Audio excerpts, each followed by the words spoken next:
NPCs, or non-player characters, have many duties in video games, like telling you where to go or where not to go, or selling you items that you will 100% never use. But another duty NPCs must carry out is patiently putting up with endless nonsense from you, when you do that thing that every player has done at some point and continue interacting with them over and over again, for no reason other than you can and you are an agent of chaos or just love hearing the same phrase 10,000 times. Got some rare things on sale, stranger. But just occasionally that patience runs out, and you encounter an NPC who loses their temper when you won't stop bothering them, resorting to unconventional and often hilarious methods of getting you to F off and leave them alone. These are the NPCs who are so done with your bullshit. Beware mild spoilers for the following games.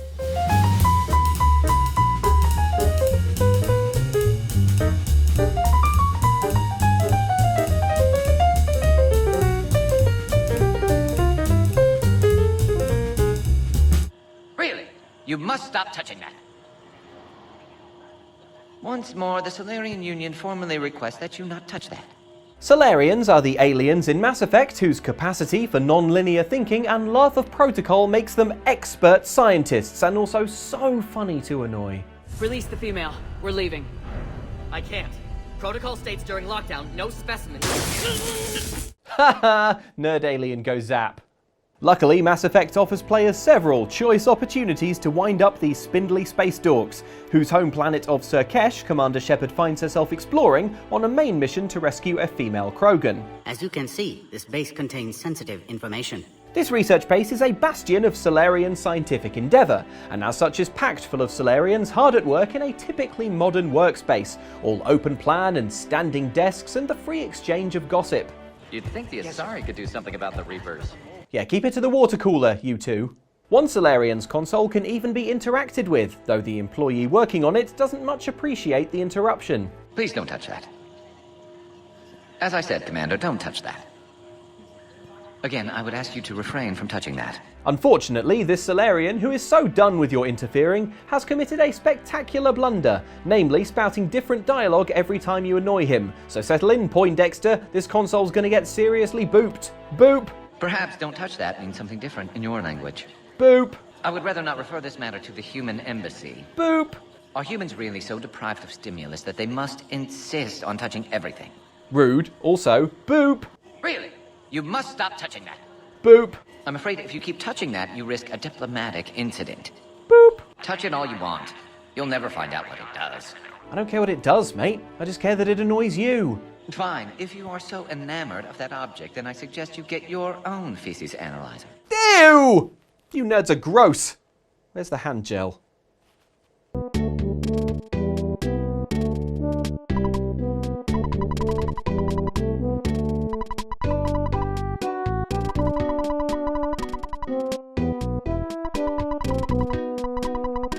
Being an NPC must suck. Some punk won't stop bothering you or stealing everything in your shop, and you just have to sit there and take it because they're saving the world. Also, if you think you're getting a bathroom break, think again. Especially pity the non-player characters in quirky Super NES RPG Earthbound, who are just trying to get on with their lives but must endure constant bothering by Ness, who is wandering the world badgering every grown-up he sees. No, Ness, you are a little boy. You can't have a driver's license. Jeez.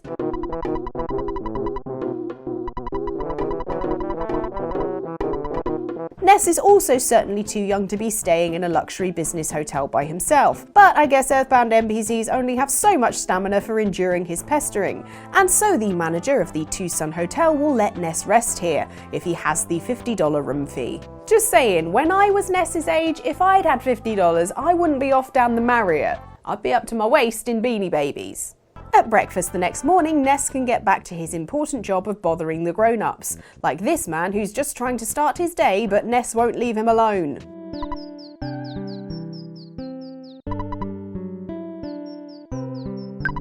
The man is probably thinking Ness will give up and leave, but clearly hasn't reckoned with the patience of someone who's chosen to play a 40-hour RPG. His pleas of, "You're annoying," and "Dang me," fall on deaf ears. If you persist in annoying the NPC, even through all of his small talk and requests to be left alone, he'll put an end to your nonsense in the most hilarious and desperate way, actually paying you to leave him alone.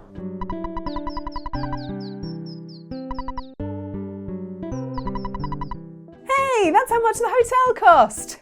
Beanie Baby O'Clock, baby!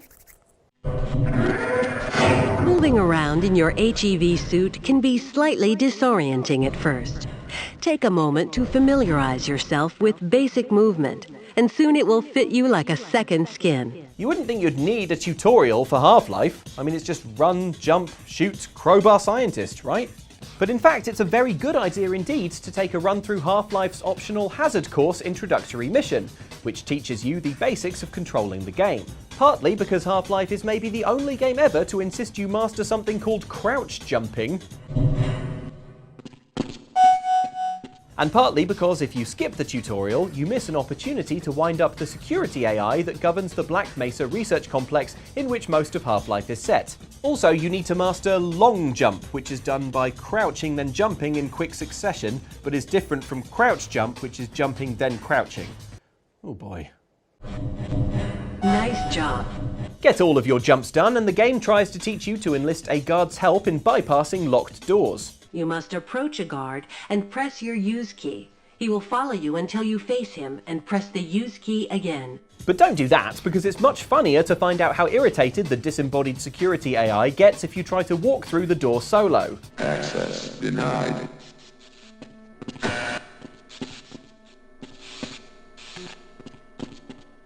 Access is denied. At first, it sounds like the system is just cycling through variations on access denied. Entry forbidden. Entry not permitted. No unauthorized personnel. But keep it up and you'll detect a note of desperation as the AI starts to ask nicely, presumably exasperated that you're still trying to get through this door for some reason, and wishing it didn't live at the whim of squishy human idiots. Please move away from this area. Please move away from the door. Persist and the AI will eventually start to get snarky with you. Will we do this all day? Yes, if I want to, we will, and I'll thank you to mind your tone. No, and no. No, and know your place, security AI. I'm the human, you're the robot servant. What are you going to do about it, eh?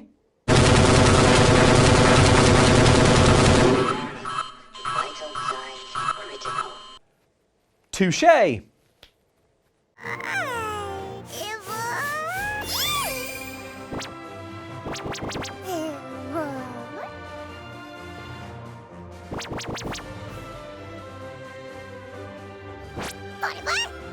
I love Eevee. In fact, I've spoken before on this channel about how interacting with Eevee in Pokemon Let's Go Eevee via the game's partner play minigame and cuddling this sweet fox's cute face has moved me to literal tears. So before we begin, I want to make clear to you, viewer, how much it pained me to deliberately make Eevee sad so that we could make this video. In other words, you owe me big time. The subscribe button is just there. It's the least you could do, frankly. This minigame gives Let's Go Pikachu or Let's Go Eevee players an opportunity to take a break from snatching Nidorans out of their natural environment to raise the friendship level of a Pokemon who actually wants to be with you. Your sweet partner Pokemon NPC, Eevee. Eevee enjoys having its ears stroked via the touchscreen or Switch Joy-Cons, and also likes having its face snuggled and being tickled until it sneezes. But of course, Eevee doesn't like everything. Jabbing at Eevee, for instance, will irritate it. And certain actions will even make Eevee feel sad. Now, it would take a Pokemon trainer who is particularly cold-hearted, curious, or bored to keep making Eevee sad just to see if anything happens, but let's face it, we're at least two of those things. And guess what? If you continue to push your luck with Eevee, it'll push right back, literally, because when Eevee's patience runs out, it'll quick attack you so hard you end up back in the main menu. Ow! Come on, Eevee, what did I ever do to you? Oh, wait, the sadness. As if to cement the end of your friendship, if you try to play with Evie after this, you'll find it turned haughtily away. Now Evie won't deign to play with you until you prod it apologetically a few times. Friends again! But oh no, it's awkward now. I'm sorry, Evie.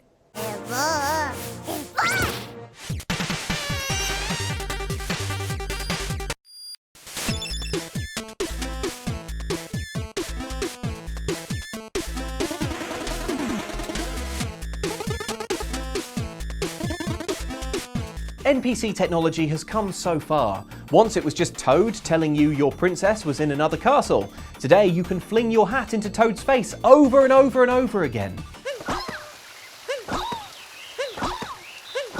The sweet sound of progress. Because of this, you wouldn't necessarily expect to find an NPC capable of being relentlessly annoyed in The Messenger, a 2018 action platformer that is very much rooted in the old days of video games, being, as it is, a love letter to vintage side-scrollers like Ninja Gaiden. And yet, this slick indie throwback features one of the cleverest and funniest ways that an NPC punishes you for your nonsense we've ever seen. That NPC is the shopkeeper. This hooded figure is the proprietor of a trans-dimensional outlet where you can spend your hard-won time shards on upgrades and new powers. Being a creature that exists outside of time and space, the shopkeeper quickly establishes themselves as your go-to source for meta jokes and commentary on video games, like this one.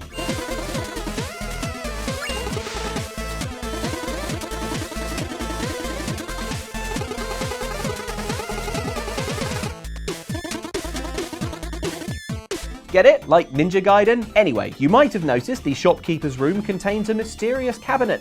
Prodding said cabinet gets you the usual NPC lines about, well, not doing that, please.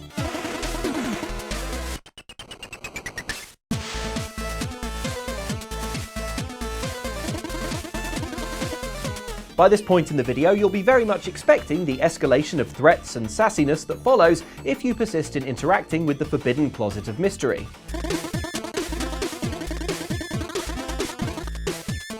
Maybe what's in the cabinet could help me save humanity. You ever think of that? Shopkeep? Checkmate.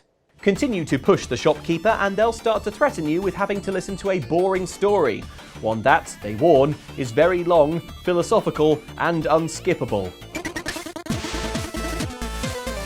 You might think the shopkeeper is bluffing, but, well, buckle up folks. We're just going to let this play in its unskippable entirety. Let's watch.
Whoa, that was... man. I'm going to press the cabinet again.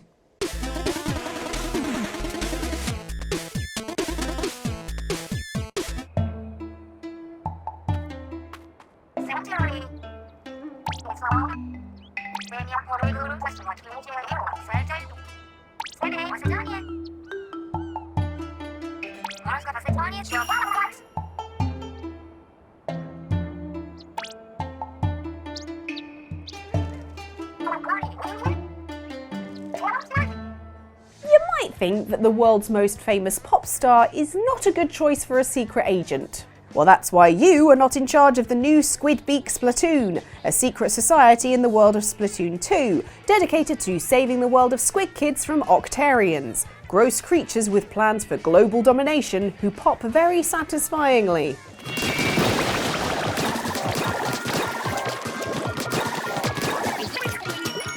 One high-ranking member of the society is Marie, codenamed Agent 2, who fights the Octarian menace despite also being a member of the iconic Squid Sisters pop duo.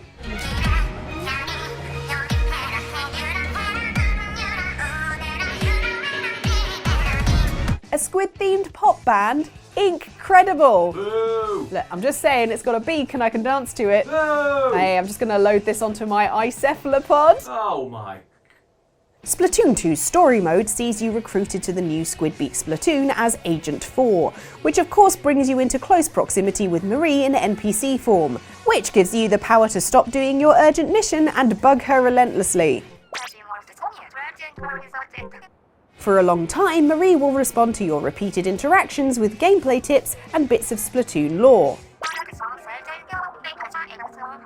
Marie probably assumes you'll get bored of this though and go and play the actual game, but has a great way of showing how done she is with you if you don't. She stops responding to you and instead starts delivering thought bubbles that drive home quite how weird you're being.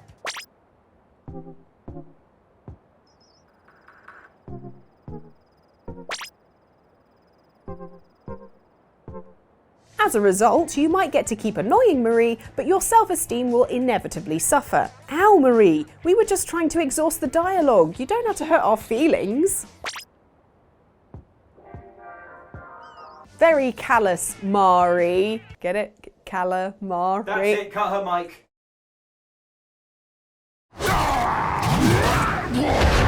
The shadows of the underworld bend to me!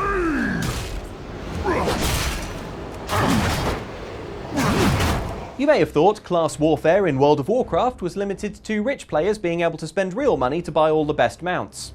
But not so, as the venerable MMORPG's Legion expansion in 2016 introduced class halls, locations where specific classes could gather to wage war. If you played as a warrior, your class hall was Skyhold, accessible only by achieving what every warrior dreams of: dying.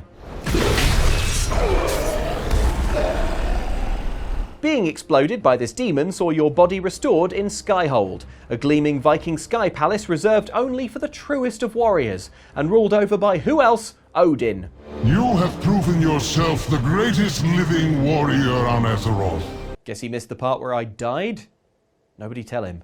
In the course of doing fetch quests and busy work for Odin, which is surely what all warriors dream Valhalla will be, you would have encountered a particularly furious boss enemy known as Emiron, the Fallen King. As angry as he is 20 foot high, and vengeful as he is fond of forcing you to run away, the scumbag. Craven Magus!